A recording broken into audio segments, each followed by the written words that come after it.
It's time for the 49ers Rush podcast.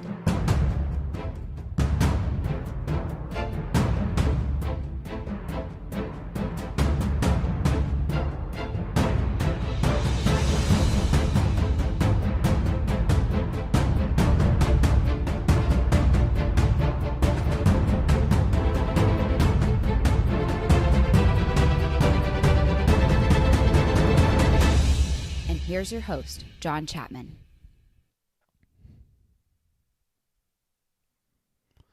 All right, welcome to the Christmas Eve edition of the 49ers Rush podcast. Really happy to be with you guys today. Hopefully everybody's enjoying their families and having a good time and all that kind of stuff. And so Merry Christmas to everybody out there. And just wanted to take some time to preview what's coming up, talking a little bit defensive scheme, all that kind of stuff. We're going to go over some film. We're going to talk playoffs, injury updates for both Seattle and the 49ers. There's a lot of stuff going on. And I got a little treat for you guys. Not going to lie. For those of you that can hang around to the very end of this podcast, I have a problem, as most of you guys know already. I wrote a little Christmas poem for the 49ers. So, I got to read that to you guys, just so we could stay in the spirit of the holidays. So, why not, right? But thank you guys for joining, and make sure that you hit the like button wherever you are at, and let's get into it. Let's talk a little injuries real quick. Positive news for the 49ers. One, Jaquiski Tartt is practicing for the very first time since he broke his ribs several weeks ago. So he is wearing a blue non-contact jersey, so it doesn't mean necessarily that he will play this week, but this is the very first step into finally being back on the field. Also, Tarvarius Moore, who's been, key backup safety and beast on special teams, probably our second best special teams player behind Raheem Mostert. So he is also wearing the blue non-contact jersey as well, which means he's passed the first part of the concussion protocol, with this being, what is today, Monday or Tuesday? Tuesday. It looks like he's probably going to play as well, as long as there's no setbacks in the concussion protocol. But so that's very positive. You've got two different players at the safety position that are going to be cleared, looks like, for the game Sunday. And this game's huge. We don't have to play it up too much. It's the most important game across the entire NFL all year. There's so many playoff implications right on this. So there's a couple things that we know for sure. Okay, first off, for both Seattle and the 49ers, neither one of them can finish as the 6th seed now, even though Seattle lost, because Minnesota lost as well. So even if Seattle loses and the Minnesota Vikings win, Seattle wins the tiebreaker versus the Minnesota Vikings. So the worst case for either team, 49ers or Seahawks, is the 5th seed. So the loser does seem like they are going to be playing whoever wins the NFC East. Probably going to be Philadelphia, could be Dallas. There's some things that have to happen there, but it does look like it's going to be the NFC West versus the NFC East in the wild card round. Now, here's the thing. The most simple thing about this is this. If the 49ers win, you're the number 1 seed no matter what else happens. We own the tiebreaker over Green Bay. We own the tiebreaker over the New Orleans Saints. So we win, we're the 1 seed. That's the simple part. Now, the Seattle Seahawks, it's much more complicated. Because they could win and not even get a first-round bye. So they need some things to go their way. So they have to beat the 49ers, which is going to be rough because they have so many different injuries. And the key game is the Packers, okay? The only way that the Seattle Seahawks can get a bye is if the Packers lose. They have to have the Packers lose to Green Bay. Have to have the Packers lose to the Detroit Lions. Now, that game is in Detroit, but the Lions have looked pathetic, to say the least. And I'm not trying to be mean, but 3-11 and 1 loss. They have lost so many games in a row. And there's a lot on the line for the Packers, who are finally looking really good. Their defense is looking great, the Packers, if you watch the Monday Night Football game. So they have to have the Packers lose.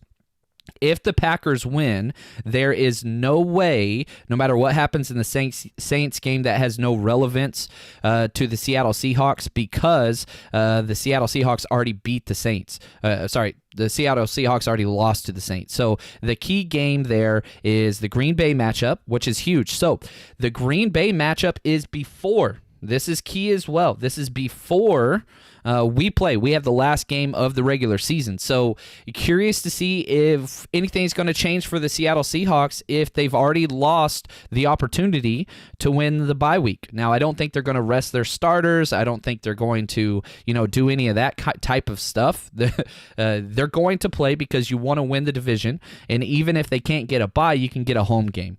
So the difference is, let's just say the Packers win versus the Lions, which is very, very likely, very likely. Then what's going to happen is, now the Seattle Seahawks, it's definitely going to hurt their spirits for sure, because they're playing for just to host a playoff game against, a wild card team. And that's going to be key, because you're going from bye week, possible number 1 seed, to being the 3 seed, and now you're hosting the Minnesota Vikings. Now, they played them already, but still, I've seen a couple people out there in some conversations on Twitter saying, man, what if the Seahawks rest all their starters, because if the Packers win, then they don't have to. No, they're going to play.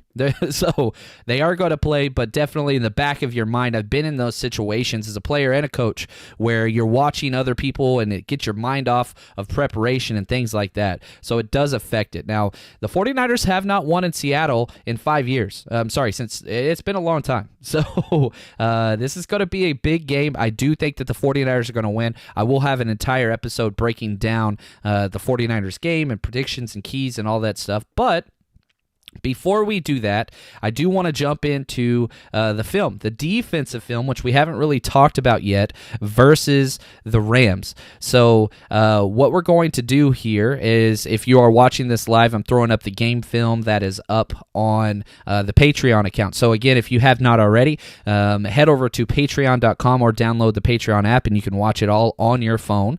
And what you're going to do is just search for the 49ers Rush podcast, and you just join the Frank Gore tier there, and you get all of the offense and defensive, all 22 and in zone film with audio commentary and coaching notes over the top of that. So that is available for you guys. Appreciate all the support and those who have joined me over there. So as that film is playing, let's get through some of these questions. And if you do have a question, please just tag me in the chat. That way I can see it. I can't read through everybody's chat just because there's so much, but appreciate y'all joining us on this wonderful Merry Christmas Eve. Is Merry Christmas Eve a thing? Do you say that?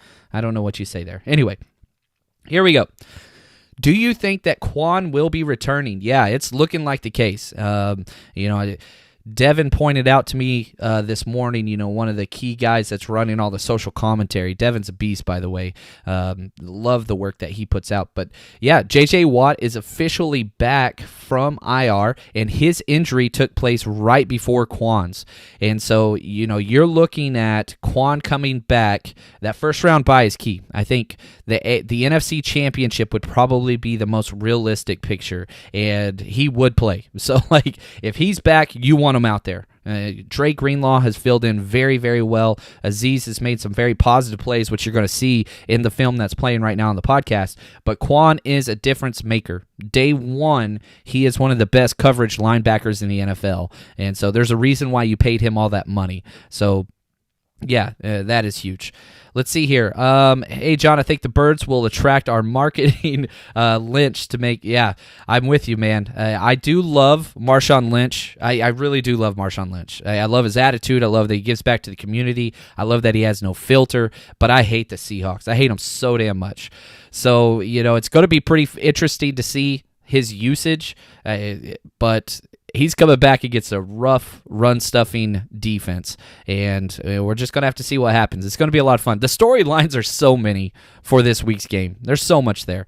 And, yeah, the energy, once he goes out there, that stadium's going to go nuts. It's going to be one of the loudest places in the NFL. It's what it is. But, yeah, it's going to be a crazy game. But it's going to be a crazy game regardless. You're already talking about the most expensive tickets for the entire season. And I'm not just 49ers versus any game so far this season. This has the highest ticket prices. You head over to, StubHub or wherever you look at that stuff. They're nuts. It's almost impossible to get tickets on there.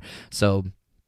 wow, Barack, I love it. He's staying with the last episode I asked to share negative criticism, and he is staying on this. He says that I smell like cheese, and I love it, man. He wants to get me a Color Rush Blaine Gabbert jersey. I hate Blaine Gabbert with a passion. I know he played with us for a while. I can't stand that guy. Anyway, why is Marshawn Lynch talking about they got unfinished business? Surprise dude passed a drug test. He's almost on the backside of 30. You are correct, Fred. The last time that Marshawn Lynch was with the Seattle Seahawks, they decided to throw the ball in from the 1-yard line, and it cost them the Super Bowl. So that's what he's talking about there. So really excited to see this. I love it. I don't care. He's physical. He's never been really fast. We'll have to see how it goes. I think we're going to shut him down. I really do believe that. I'm not really worried about the running game whatsoever. The Seattle Seahawks offensive line, which has been bad all year, lost their best player, Dwayne Brown. It's going to be rough. So Marshawn's going to have to break 2 to 3 tackles each play to try to get positive yards. So take that for what you want. Jimmy G, this is the first time in Seattle. That's correct. He was there last year, but that was after the ACL, obviously. He was on the sideline. So, yeah, this is going to be a huge game. And Jimmy G shows up for big games. He's the antithesis to the quarterback Kirk Cousins in Minnesota, which they lose every single primetime game. Jimmy G shows up in big-time performances. You know, his record speaks for itself. 7 game-winning drives, 4 game-winning fourth-quarter comebacks this year alone. So, yeah, it's going to be special. Really, really excited about this. Quan's coming back, guys. I really do think that there's a chance. I really, really do. But, again, it's going to be a couple more weeks. So, you're talking NFC Championship is probably whenever that's going to happen. So, Barack, I'm going to poo my pants if Quan comes back. I'm with you there, man. I'm going to be pumped about this. All right. From Fred, I hope Saleh understands that Wilson will be doing this a lot of bootleg. Yeah, you're exactly right. They are the first ones that showed the flow away, play action, bootleg out the side. Russell Wilson does that as well as anybody else in the NFL. And really the play that really hurt us the first time we played against the Seahawks was the tight end out of the backside off of that rollout as well. So Marcel Harris made a hell of a play the last drive of the game. I doubt we're going to get to it here. That's a 55-minute breakdown that you guys are watching. But they did the little boot out of the back, and they tried to sneak the wide receiver behind the offensive line. We do that with Kittle all the time, and we had a really bad problem with it against the Seahawks back when we played them. I think it was week 11, but Marcel Harris just came up and knocked the crap out of him behind the offensive line and just took him out of the play. And I think it was Robert Woods. No, it was Josh Reynolds. So we have stopped that, and so it would be really, really nice to have something there. We'll see. Real quick from Damian, Jalen Hurd on the slot with Debo. Kittle the Beast is a problem. Do you think Sanders will re-sign if Jalen is healthy? Yeah, I think we do re-sign Emmanuel Sanders. I think you have to with what you gave up. You gave up a 3rd and a 4th round pick, and I think you want a little bit more than a 1-year rental. Emmanuel Sanders isn't going to break the bank at all, so I do think that you keep him because that's such a young wide receiver core. I mean, if you're Jalen Hurd, still no snaps. Debo, coming off his rookie year, he's been amazing, but still so many negative plays, whether it's fumbles, false starts, holding calls, dropped passes. Debo's got a long way to go. And that's what's crazy is because Debo Samuel is so explosive. If he can cut down on those mistakes, which rookie wide receivers never really do much in the NFL. They really, really don't. And they have a lot of issues. And so a lot of teams slowly bring in the wide receivers, but Kyle Shanahan, with the lack of depth that we have there, he has no choice. So I do believe, we're going to see Emmanuel Sanders long term. I do think that he sticks it out, and I don't think it's really, really close. Let's see here. Jimmy says he loves adversity, baby. Yeah, I love how he says baby after everything. I think he kind of had to after that Aaron Andrews whatever, but I can tell you this, even though he says baby after everything, when he was talking to Aaron Andrews after the game, there was a little bit extra, there's a little stank on that baby, the way he said it. I felt it, I got slightly aroused, I'm not going to lie. Anyway, so yeah, this is going to be huge, can't wait. This is going to be the game of the year. The only concern is, and man, I probably shouldn't say this, it does kind of feel like the 49ers, everything is leaning the 49ers' way. But 4 straight games that ended the last second of the game is huge. You don't really expect it to go any other way. And despite all the injuries and everybody that the Seahawks are missing, they still got Russell Wilson, and they still got a lot to play for. Now, as a 49ers fan, we're hoping Green Bay wins. That's going to lessen the excitement for the Seattle crowd and give them a little bit less to play for. So you are excited about that, but we'll just have to see what happens. All right, so let's jump in real quick. Let's change gears, and let's talk about the top 5 and bottom 5 players on the defensive side of the film you're watching. I haven't heard any of the accolades been mentioned yet. They haven't named like NFC Player of the Week and all that stuff yet, to my knowledge. Fred Warner is definitely on that list for sure. And so Fred Warner, he's the number 1 rated player for the 49ers. He got a 91.5 grade. He is just crushing it. K'Wan Williams, who just came back, 90.9. That's elite. He's in the elite category. He got 42 out of 70 snaps. He just played wonderfully well. Eric Armstead, 87.0. DeForest Buckner, even though he didn't make a lot of plays, okay? He was involved in 7 tackles. And got 7 total pressures, though. He completely just dominated the inside of the line and allowed Fred Warner to make plays. A big reason why Fred Warner's success is taking place now is DeForest Buckner. There's several different plays where, I'm breaking down the film, and Buckner's taken on a double team, and he grabs both players by the chest and grabs their jersey and will not allow them to get to the second level. And so what Buckner's doing this year is much more like Vince Wilfork type defensive tackle play. Last year, Buckner was like the penetrating force, always getting upfield, but we've changed what we're doing because we have a little bit more edge presence. Instead, he's allowing Fred Warner to roam back behind him. And so DeForest Buckner made several key plays. He really, really did. So 75.9 for him. Richard Sherman, 71.9. Would have been a much higher grade, but he got beat for a touchdown run where he lost outside contain a few times. But great game by Richard Sherman and Kentavious Street. He's getting more playtime. He got 19 snaps this week. I think he had 11 the previous week, and he played well. 66.8 grade. Nothing too bad there. And Bosa with a 64.8 grade right in the middle. Now, if we flip to the other side, not a big problem to guess who is the worst graded player on the defense. Solomon Thomas, him and Sheldon Day just keep fighting for that bottom spot, but Solomon Thomas wins out, 47.1. He got 44 snaps. Way too many snaps. But what are you going to do? You know what I mean? Like, where is it? You got to play him somewhere just because we don't have the depth.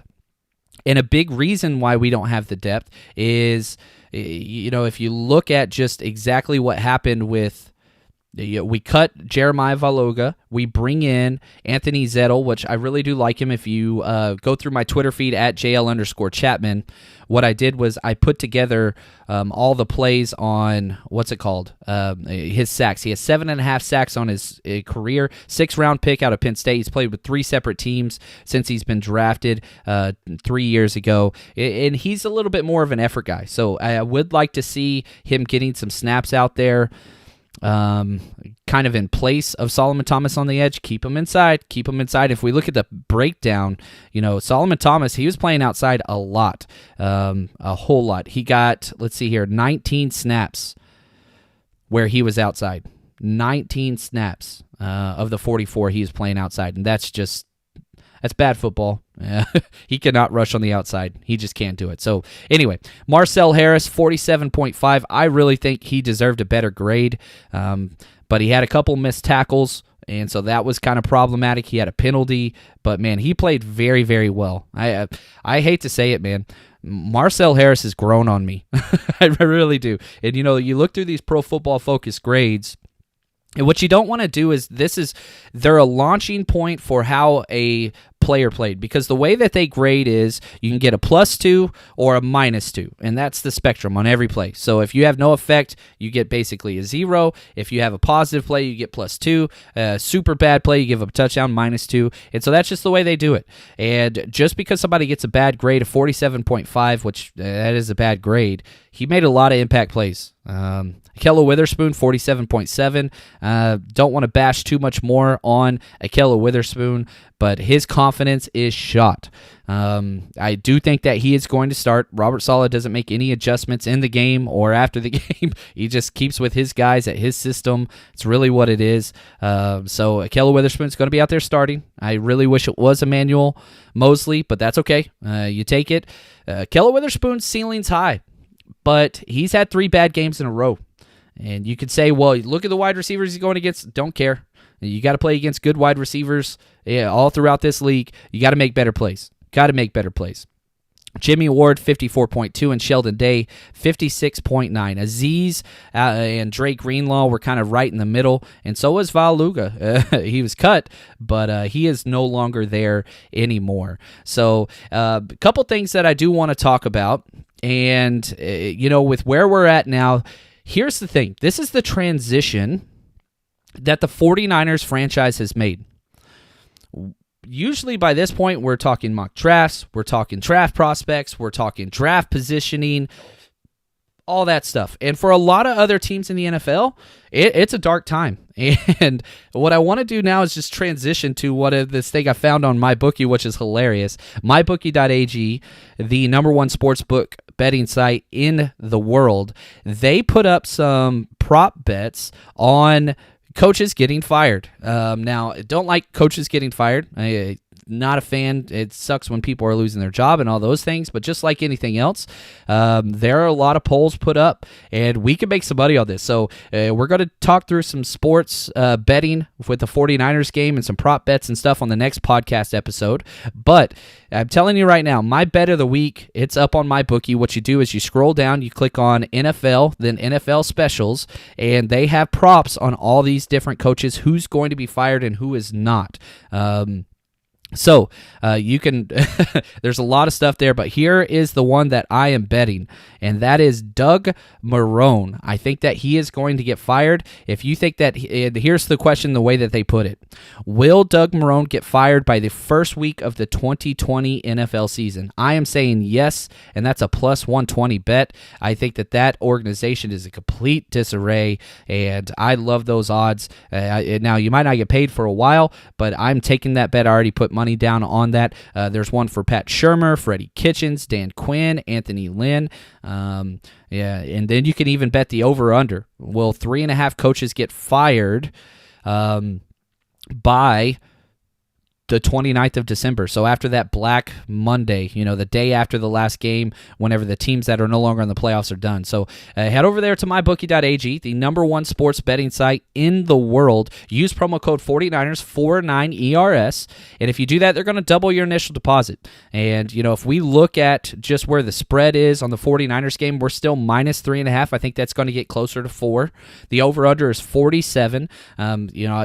Currently, right now, I like the money line for the 49ers, which means we're going to win outright. We haven't won very many games by a lot of points.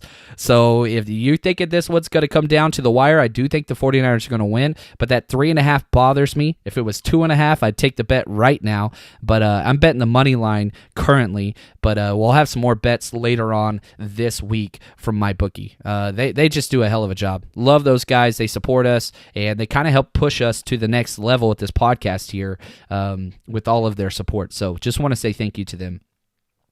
Real quick, couple more questions here before I get to, sign off on our poem. I'm pretty excited about this. Totally nervous, which is weird. I never get nervous, but poetry, who knew? That would be what got me. Here we go, Damian. John, do you like the rotation on the D-line on rundowns for first down? I don't mind it.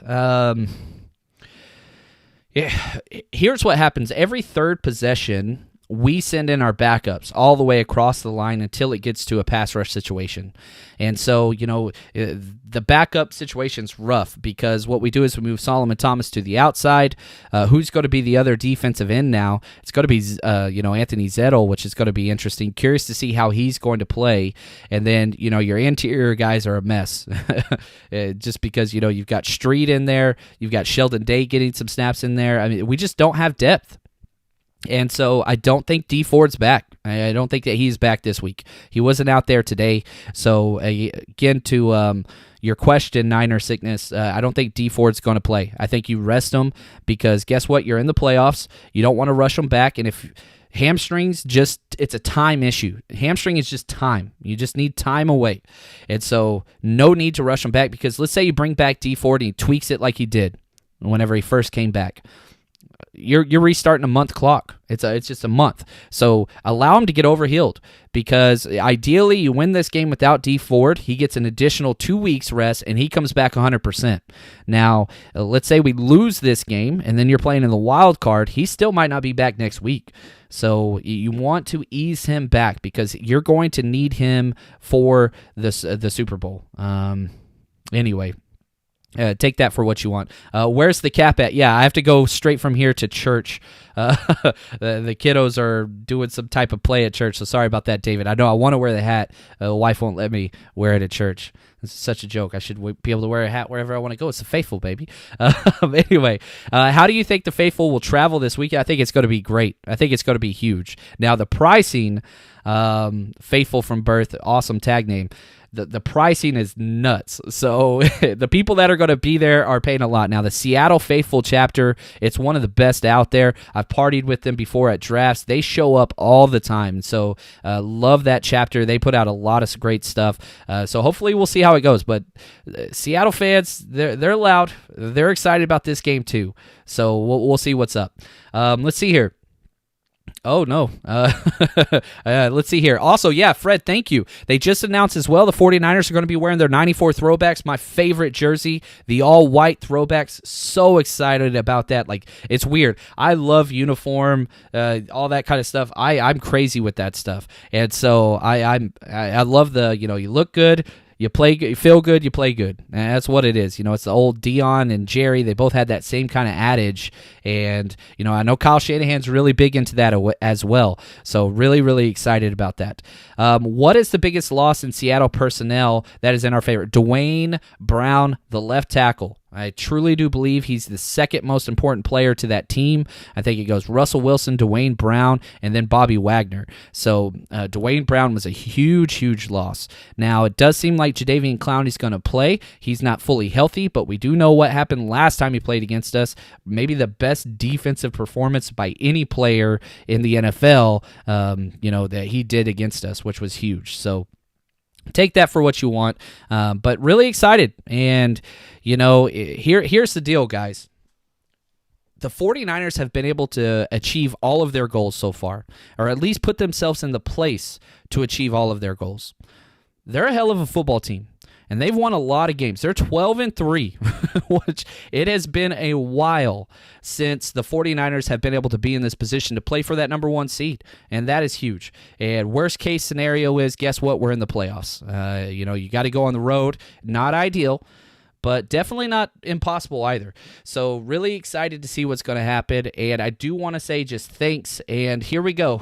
This is, let's do this. Why not, right? 'Twas the week before playoffs, the stage almost set. The 49ers and Seahawks had already once met. The NFC West was the best division in the land. The number one seed for the Niners was close at hand. The faithful were nestled all snug in their beds, while visions of deep playoff round swam through their heads. The process was defined as brick by brick. Is this the year we finish Quest for Six? Young Shanny and Lynch were the team's designers. Is there a greater gift than being a fan of the 49ers? Now Bosa, now Kittle, now Jimmy G and Uncle Sherm. The hope for present and future greatness has finally been earned. The faithful, as always, will rise in support this Sunday night. Happy football to all, except the Seahawks, and to all, a good night.